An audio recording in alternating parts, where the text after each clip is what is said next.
Assalamualaikum warahmatullahi wabarakatuh. Perkenalkan saya Nurul Aini dari Prodi Manajemen Universitas Paramadina Cipayung. Dalam video ini saya akan menyampaikan ringkasan saya dan komentar saya mengenai reformasi posisi Pancasila vis-a-vis Islam. Yang pertama, ini pada masa reformasi 1998 di mana terjadi kebebasan politik dan membuka ruang bagi kelompok Islam konservatif atau radikal untuk mengganti Pancasila menjadi syariat Islam, negara Islam, bahkan menjadi khilafah. Yang kedua, mengenai kelompok Islam radikal yang menolak demokrasi dan menginginkan syariat Islam ini sebagai landasan negara, serta kekhalifahan sebagai solusi utama. Kemudian yang ketiga, ini posisi Indonesia di dalam sejarah. Dari awal kita semua tahu bahwa BPUPKI itu adalah sidang di mana Soekarno dan orang-orang Jepang ini mempersiapkan kemerdekaan dan menjadikan Pancasila sebagai dasar negara. Ketuhanan yang Maha Esa itu bukan berarti hanya satu agama, tetapi ketuhanan yang Maha Esa itu ditafsirkan sebagai kita semua mempunyai Tuhan yang satu, tetapi agama kita tetap berbeda-beda. Karena Indonesia itu sangat luas dan Indonesia bukan didirikan sebagai negara Islam, melainkan sebagai negara demokrasi.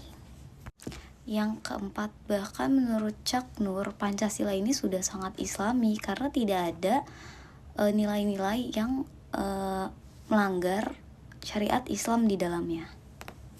Yang terakhir atau yang kelima, problem bangsa ini bukan ideologi, melainkan moral. Jadi kegagalan bangsa itu bukan karena Pancasilanya, tetapi karena penyimpangan moral yang dilakukan oleh bahkan pejabat-pejabat tinggi kita, presiden-presiden atau mantan presiden kita yang pernah melanggar Pancasila. Pejabat korupsi, pelanggaran HAM.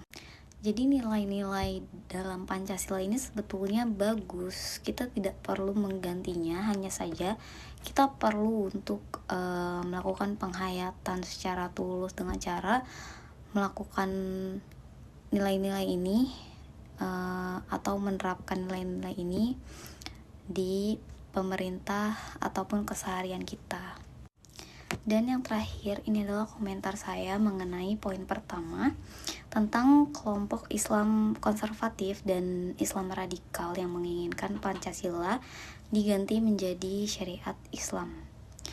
Menurut saya, kita mungkin bisa berkaca ya dengan negara tetangga, misalnya China.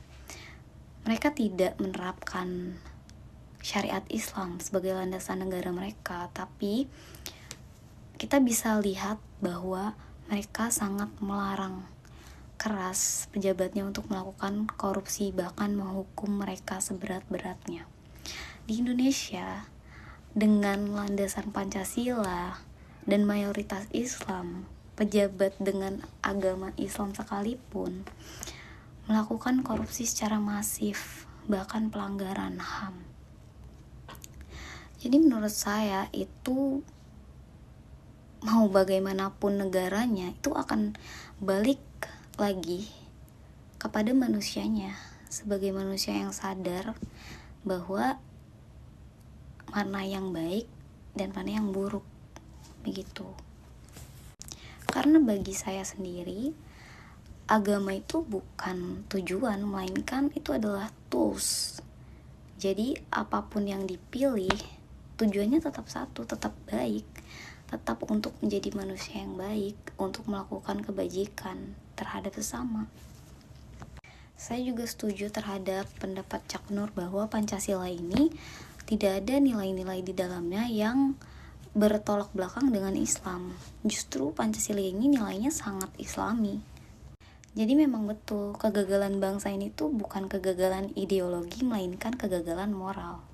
Jadi mungkin untuk para Gen Z, kita harus mengingatkan generasi-generasi baby boomer ini yang sekarang mungkin menjabat di pemerintahan untuk sadar ya, bahwa kita itu harus meningkatkan moral negara ini gitu, dan menjalankan nilai-nilai Pancasila sebagaimana mestinya.